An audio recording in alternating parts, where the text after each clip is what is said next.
itu adalah salah satu nadom dari Durusul Fikih. Maksud dari nadom tersebut sakur ain bijiltina kubul dubur. Itu ain itu apa, Bu?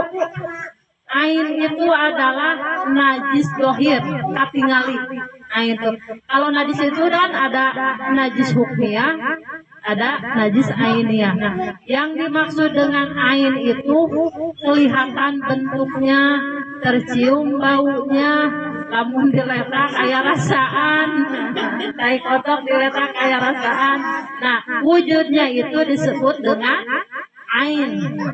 Ain bijil tina kubul dubur, bijil kaluar teh tina kubul dubul, palawangan hareup sareng palawangan pengker. Eta najis lian mani nu ditulis semua yang keluar dari kubul dan dubur itu termasuk najis kecuali air mani. Air mani mah teu najis. Naon contohna itu BAB, terus cai papang, terus anu naros ku ari lamun kaluar tina palawangan hareup tina tapi henteu disada hitut henteu bau desok aya geuning nya bruk cenah. Nah, eta termasuk najis apa henteu? Nah, itu juga ternyata termasuk najis. Najis dan membatalkan wudhu. Jadi ketika ibu mau sholat keluar yang seperti itu, nah itu juga termasuk najis. Nah, kecuali air mani mah itu najis. Wajib adus tapi tidak membatalkan wudhu. Misalkan keluar mani, iba enggak kamu datnya hari ini rumah itu. Ya, kalau keluar mani ibu wajib adus, tapi lamun tos adus misalkan orang masih gaduh wudhu, teh wudhu deui oge teu sawios, tidak membatalkan wudhu tapi mewajibkan adus. Tapi ketika ibu punten habis berhubungan suami istri ada yang keluar air mani, nah itu membatalkan, itu najis, najis karena mani yang ibu keluarkan bukan milik ibu, milik suami kan biasanya kelari, nah itu najisnya kalau air mani seperti itu. Tapi kalau air mani mutlak milik sendiri itu tidak najis. Tapi itu membatalkan wudhu. Yang misal kita udah wudhu, udah malam berhubungan misalkan, terus adus siangnya wudhu, ketika sudah wudhu teh ternyata ngeberset misalkan milik suami misalkan sisa-sisa, nah itu bagaimana? Itu membatalkan wudhu karena bukan asli milik pribadi. Tidak adus lagi gitu. Itu tapi harus yakin dulu itu keluarnya mani atau bukan. Tapi tidak lamun habis berhubungan suami istri mah biasanya keluarnya saat itu juga, maksudnya ketika ibu mandi atau pipis keluar deui. Nah itu mandi maksudnya lagi mandi kan itu biasanya keluarnya sebelum ibu mandi pipis lah keluar. Kadang sesudah mandi juga kalau tersisa-sisa suka ada gitu. Berarti itu masuknya air apa? Lendir gitu. Sudah gitu. Meskipun pas siangnya juga ada sisa-sisa gitu. Bukan itu mah, bukan masuk. Jadi siga air keputihan gitu. Oh iya, itu tidak harus mandi lagi.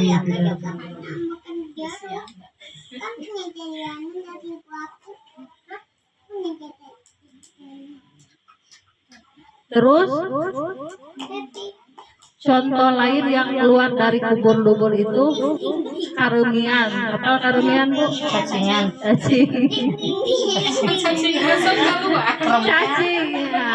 cacing yang keluar dari dalam dubur kita itu juga najis. Nah, najis. Nonggeng. Ya zaman baheula Bu, sateuacan aya naon? Sateuacan aya obat cacing kan aya nama obat cacing kan menghancurkan. Pami dulu mah pami atos minum obat cacing si cacing teh keluar. Abi oge ngalaman udah angin. Ya si cacing teh Keluarnya bako.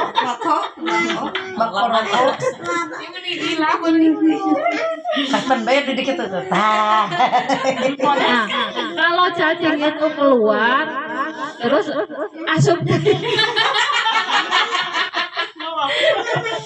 asup deh. Kalau sudah itu juga batal Bu. Jadi kalau sudah melewati batas dohir itu batal. Nah.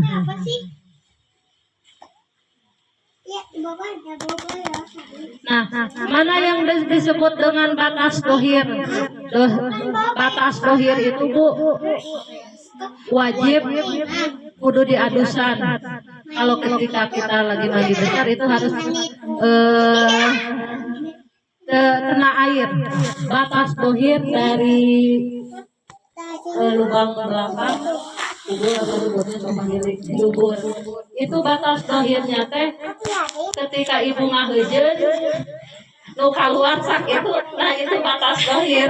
Jadi ketika ibu adus teh kudu basuh. Nah, kalau batas dohir bagian depan ketika ibu jongkok terlihat bagian oleh ibu itu batas dohir. Lamun dirojok ka jero itu bukan batas dohir. Nya kan lamun hayang katingali ibu kacaan. Kehalangan patuangan sekali-kali.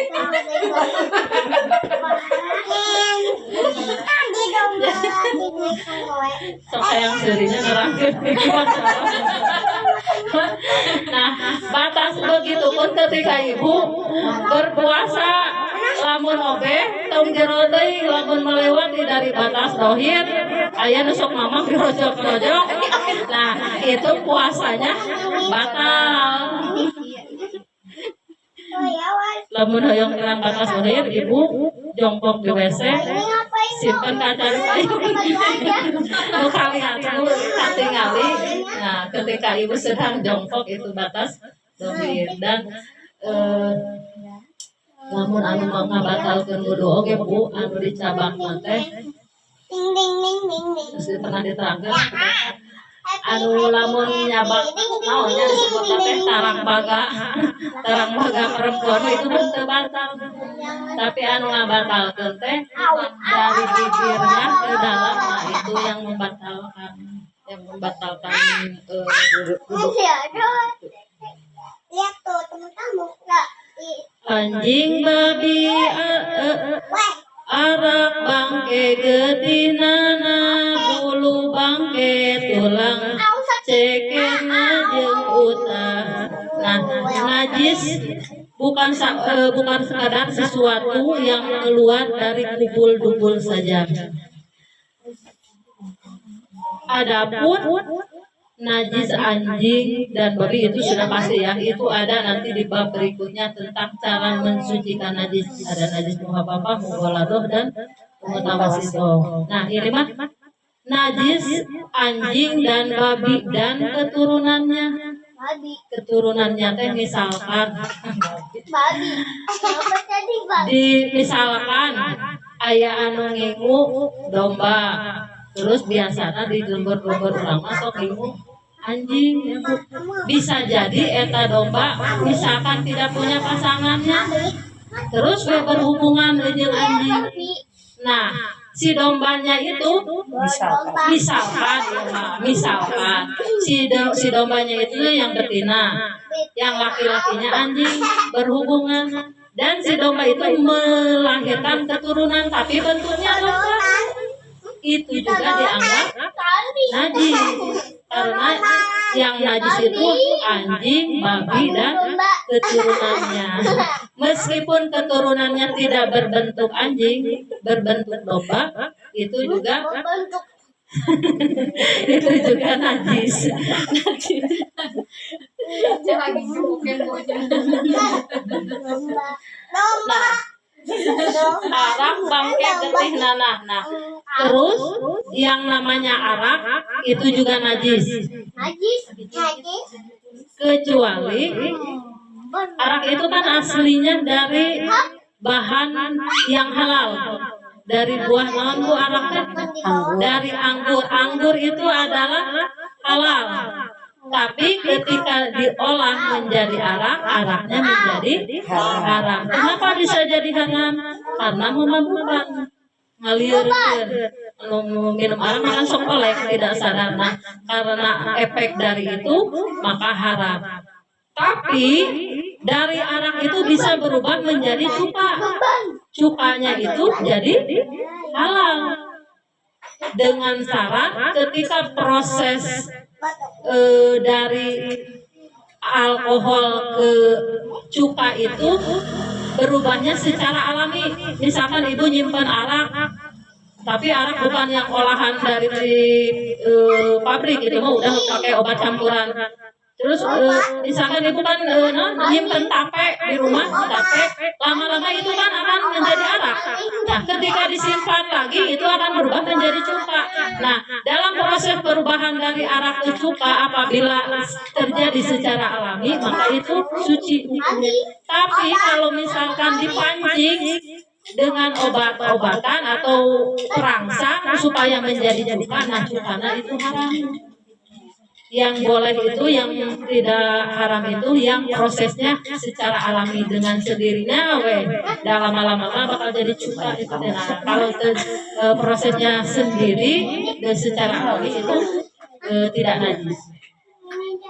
Nah, gimana tuh kalau cina alkohol kan dina parfum aya alkoholan? Saur para ulama, kadar alkohol yang sedikit itu diperbolehkan. Karena ketika disemprotkan ke baju, araknya itu menguap yang nempel, aromanya itu diperbolehkan, bukan dihalalkannya, diperbolehkan. Tapi kalau misalkan ibu mau menjaga yang apik gitu, ya pakai parfum yang non alkohol, itu lebih aman. Tapi kalau misalkan di parfum yang ada alkoholnya, kalau kadarnya sedikit itu diperbolehkan. Coba kamu nunjukin aku yang mana?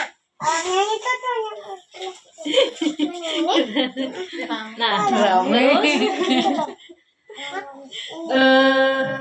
getih, nanah, bulu bangke, tulang, ceker, najil, putah. Nah, maksudnya darah juga termasuk najis, tapi dalam kadar yang banyak. Kalau misalkan ibu bisul, darahnya keluar banyak, nah itu ketika nempel di baju dan terbawa sholat itu najis. Tapi kalau misalkan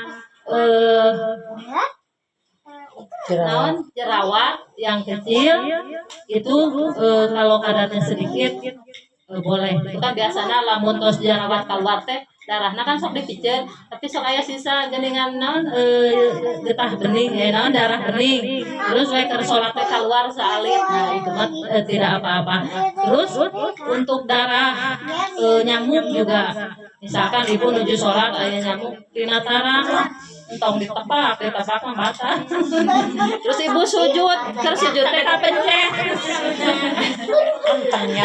Kalau misalkan darahnya sedikit itu tidak najis, ya, boleh. Tapi lamun begitu sakede kucing itu jadi membatalkan, jadi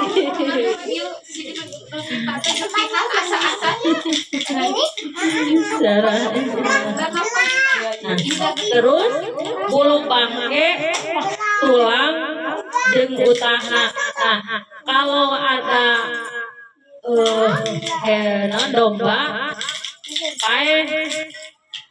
nyaas dan mengkemukan bau disisir teh kulitna teh si kulitnya teh diolah wae jadi jaket, mulai namanya jadi jaket, jadi tas. Nah itu karena diambil dari bangkai, meskipun sudah diolah atau dipakai itu jadi tetap najis. Begitupun dengan tulangnya juga dipakai mainan, dipakai gelang, itu juga tetap najis karena diambil dari binatang yang sudah menjadi bangkai. Begitupun dengan muntah juga najis. Dah keluar dari kan keluar melewati aksol halki, nama aksol halki itu ya ahli taksir tenggorokan. Nah itu najis, membatalkan wudhu, kecuali pada dilekat sekali yang ngalau lebat Aduh lebar ya. angin bangke jama satok lauk cai eta tilu rupa bangke tetap suci. Nah kecuali ada 3 jenis bangkai yang tidak najis. Satu, bangkainya ikan cai dari pula ibu ayam bojair di pulang ngambang karek meninggal pupus 10 menit yang lalu kita belum lihatnya bu can bau. Nah itu tidak najis, boleh dimakan kecuali sudah berbau itu tidak boleh. Atau bangkai simot bu belalang, nah itu juga tidak najis, boleh. Terus bangkai manusia jenazah tidak najis tapi tidak boleh dimakan gitu ya. Nah itu juga lamun najis mah kumaha ngamandian kumaha kalpadinya. Nah itu tidak najis tapi tidak boleh dimakan. Sumanto. Mal payu tukang be. Gurih kena manusia omongan. Ari rehak ciduleho korong cile eta lain najis tapi barang geuleuh. Nah rehak ciduleho korong cile nah itu mah tidak termasuk najis tapi benda yang menjijikan. Ibu lamun nuju natepan batuk rehang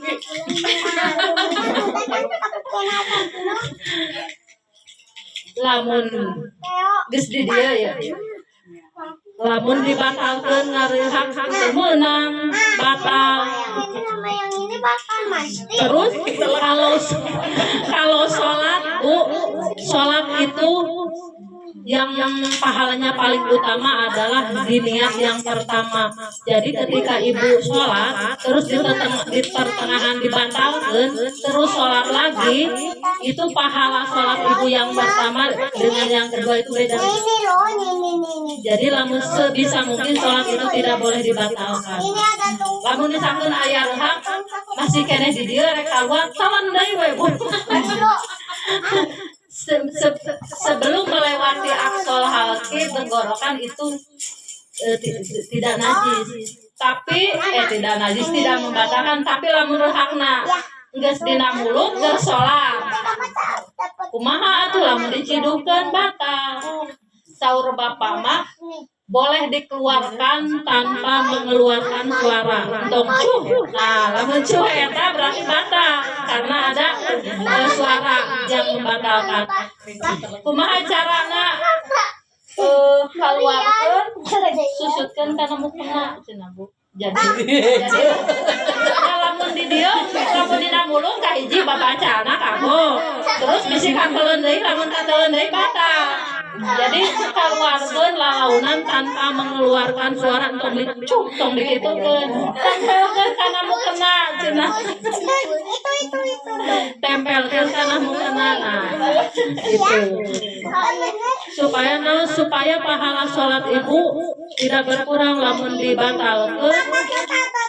Terus salat deui pahala nu kaduana teh beda. Ayeuna mah da babari nya ngabatalkeun salat. ibu kalau sholat aya nu punten-puntenan 10 kali dah pasti dibatalkan ya. Komodo deui dibaca odean. Atawa ibu keur sholat aya nu ngaganggu sesieuleum nih batal we. Nah, itu juga mengulangi sholat yang kedua itu pahalanya akan berkurang. Jadi sebisa mungkin pertahankan. Makanya aku aya rumit wae dina rahmat teu bisa nahan. Da ari jiga saha sahabat Nabi anu meninggalnya di tupesku pedang teh Sayyidina Umar. Sayyidina Umar itu sama orang kafir di tuncerap tusuk punggungnya sama panah sampai ke depan. Dan untuk mengeluarkan panah itu beliau memerintahkan tolong cabut panah ini ketika saya sedang sholat. Namun timbu saking husu-husunya sholat panah nu dicabut oke sekarang ayo orang ngieukeun ayeuna batal.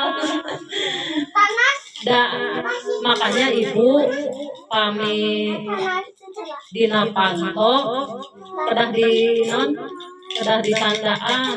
Jadi ketika orang sholat aya nu punten kurang nyaut teh tahu tamu teh bahwa kita sedang sholat. Atau misalkan ada yang delip beri kami waktu untuk memakai kerudung atau dirinya napanto teh. Jadi punten punan teh kayak pakai heula kan urang teh kadang kerudung teh di mana gitu ai butuh masuk WC.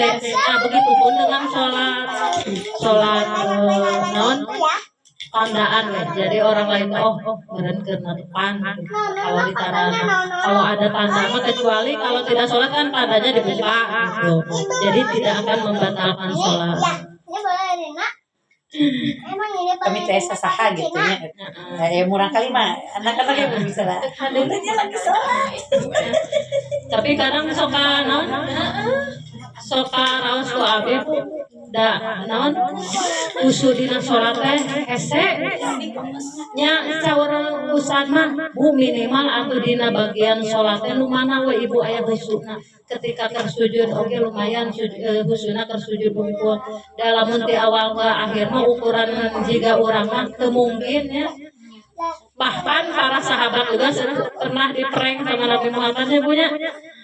Siapa yang sholatnya paling khusyuk akan mendapatkan sorban abdi gitu macam Nabi Muhammad ya. Sayyidina Abu Bakar sholat ketika sholatnya teu khusyuk cenah inget sorban.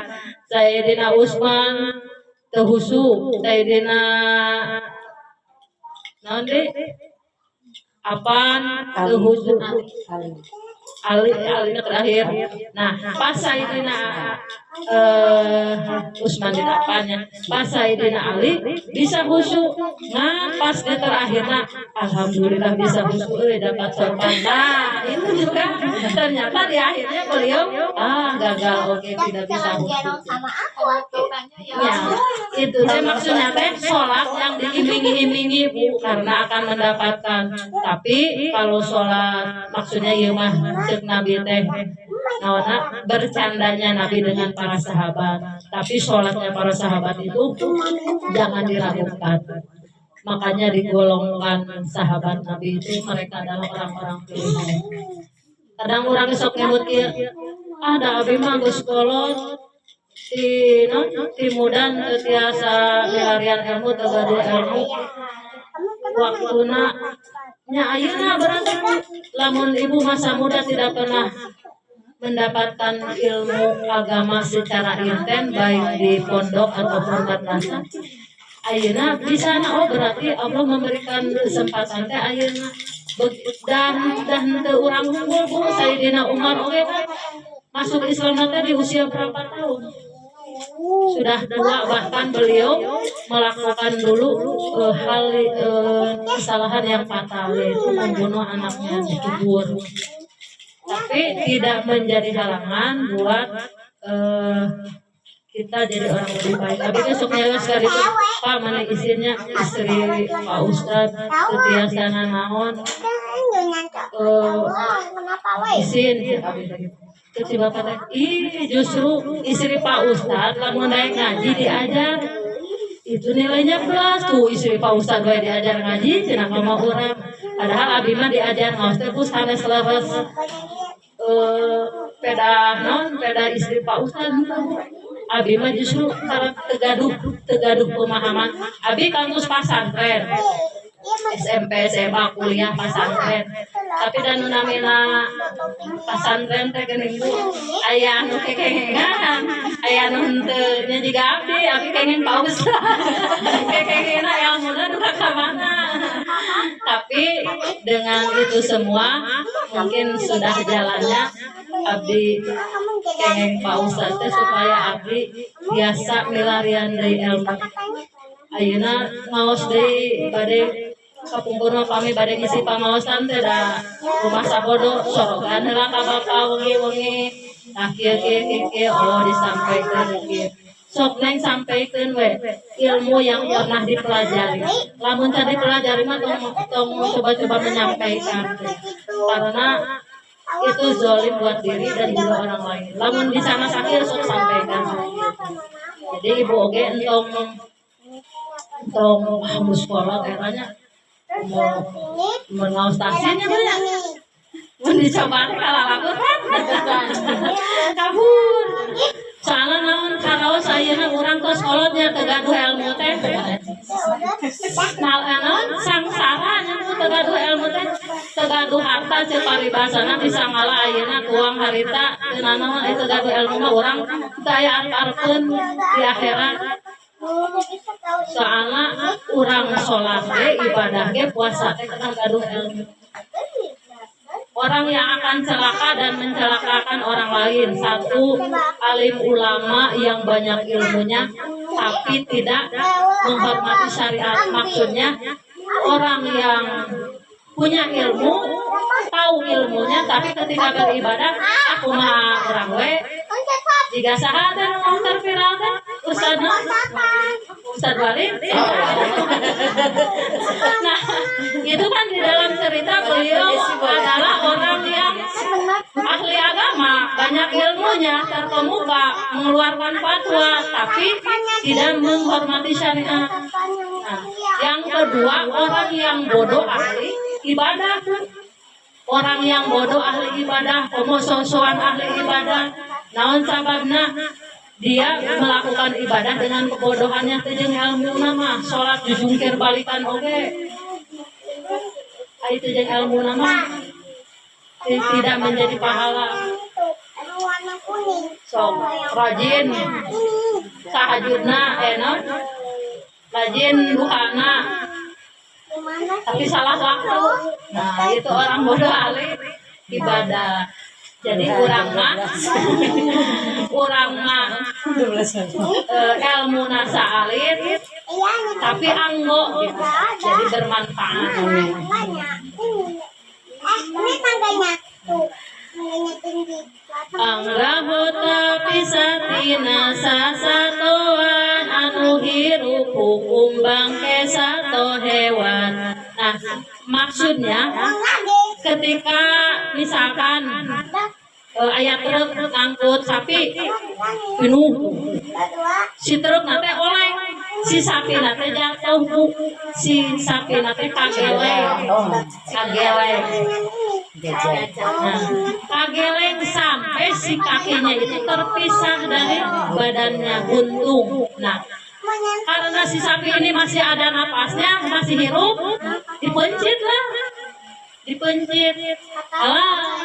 tidak najis tapi kaki yang terpisah itu najis dan haram tidak boleh dimakan karena dia terpisah duluan sebelum disembelih jadi air namanya naon orang meser hayam kan kapungkur mah punya api orang tua orang mah datara meser hayam kiloan kapungkur meser hayam dipencitnya rira dibersihannya rira terus diolah nyarira ari ayeuna mah urang meser hayang diluak eta oge nu meunceunna teh anu sakali jadi teh geuningan antri hayang teh di pabrik teh peuncitan bari anu meunceunna teh duka isa duka henteu. Nah, baca bismillah. duka baca bismillah duka teu saeueut duka henteu doana. Nah, untuk menghindari itu maka urang mah baca we bismillah. Bismillah untuk menghilangkan keharaman tersebut. Maksudnya teh hari kan ayeuna mah mencit nyarira ngurus nyarira hese nya da tinggal di hayang. Jadi ayeuna mah mau tidak mau harus beli jadi untuk urang mah untuk menjaga untuk ngapikan baca bismillah baca bismillah dina barang anu haram jeung najisna. Anu hirup hukum angin bulu sato hewan nu di dahar jeung ciduna kabeh kasturi teu sama kaya kasturi teu sama. Nah ini mah paribasa namanya. Nah tadi yang hewan yang tadi yang dituncit itu halal hukumnya termasuk semuanya, termasuk kulitnya, terus bulunya bisa bukan bulu di wol gitu. Terus kulitnya itu termasuk haram.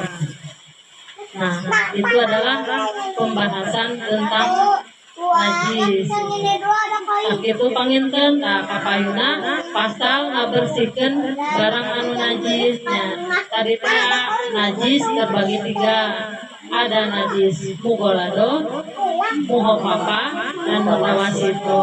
Terus selain itu ada jenis najis itu ada najis hukmiyah, ada najis ainiyah. Nah itu nanti insya Allah akan disampaikan di pertemuan berikutnya. Mudah-mudahan sedikit ada manfaatnya, blank-blanknya menambah wawasan keilmuan untuk kita, dan abdi hapunten pilih di dalam menyampaikan ilmu banyak yang salahnya. Mudah-mudahan nanti ada pengetahuan yang lainnya dari Ustaz. Oh, anu disampaikan ke ibu teh salah nggak? Maksudnya nanti ibu nu disampaikan ke ibu teh lepas dasar Ustaz ieu mah sanes kitu. Tah mangga nanya abi nampi abi tina kabodohan abi dan kami abi oge masih diajar. Mudah-mudahan yang benarnya itu dari Allah, nu lepatna ti abi nyarila sebagai hamba yang fakir ilmu. Atur nuhun, wallahul muwaffiq ila aqwamit thoriq. Wassalamualaikum warahmatullahi wabarakatuh. Waalaikumsalam warahmatullahi wabarakatuh.